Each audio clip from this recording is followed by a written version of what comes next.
Baik, di sini saya akan menjelaskan tentang tujuan, di mana tujuan melatih siswa untuk menggali pengetahuan secara mandiri melalui pertanyaan yang memicu rasa ingin tahu. Kedua, mengembangkan keterampilan berpikir kritis dan analitis. Dan yang ketiga, melatih siswa menyusun laporan hasil penemuan mereka dalam bentuk video. Terdapat juga praktik pembelajaran inquiry.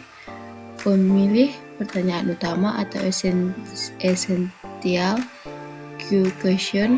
Siswa diminta memilih atau diberikan pertanyaan utama untuk dijawab melalui proses inquiry. Beberapa contoh: IPA, bagaimana air bersih dihasilkan dari air limbah?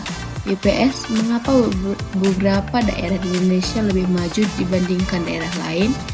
Matematika, bagaimana matematika digunakan untuk merancang bangunan yang stabil? Bahasa Indonesia, mengapa cerita rakyat penting bagi masyarakat lokal? Di sini terdapat juga langkah-langkah tugas. Yang pertama, formulasi pertanyaan. Guru memberikan panduan kepada siswa untuk menyusun pertanyaan tambahan dari pertanyaan utama. Contohnya, apa proses filtrasi dalam pengelolaan air, atau faktor apa yang membuat sebuah daerah berkembang. Dan yang kedua, pengumpulan data dan informasi. Siswa mencari informasi melalui observasi, eksperimen sederhana, wawancara atau riset, buku, internet, dan lain-lain. Yang berikutnya, jika memungkinkan, mereka dapat merekam proses pengumpulan data. Dan yang ketiga, analisis data. Siswa menganalisis data yang telah mereka kumpulkan untuk mencari jawaban atas pertanyaan utama. Dan yang berikutnya, yang keempat, presentasi temuan. Siswa membuat video berisi, yaitu penjelasan pertanyaan yang mereka selidiki, proses pencarian data, atau bisa berupa cuplikan eksperimen, wawancara, atau riset lapangan. Jawaban atau kesimpulan dari pertanyaan utama.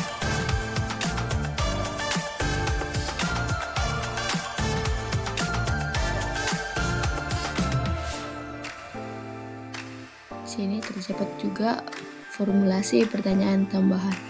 Berdasarkan pertanyaan utama, yaitu IPA, dari topik bagaimana air bersih dihasilkan dari air limbah, yang disesuaikan untuk siswa.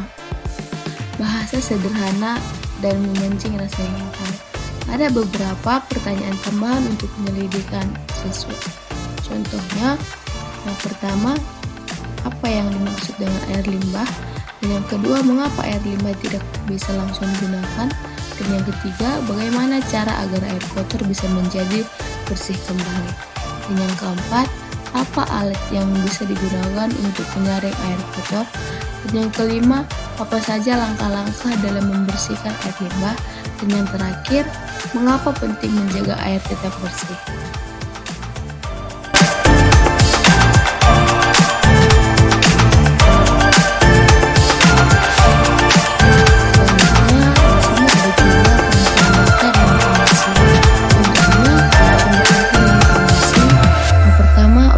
Langsung, yang terdapat dua bagian, yaitu mengamati air limbah dan air bersih atau warna bau.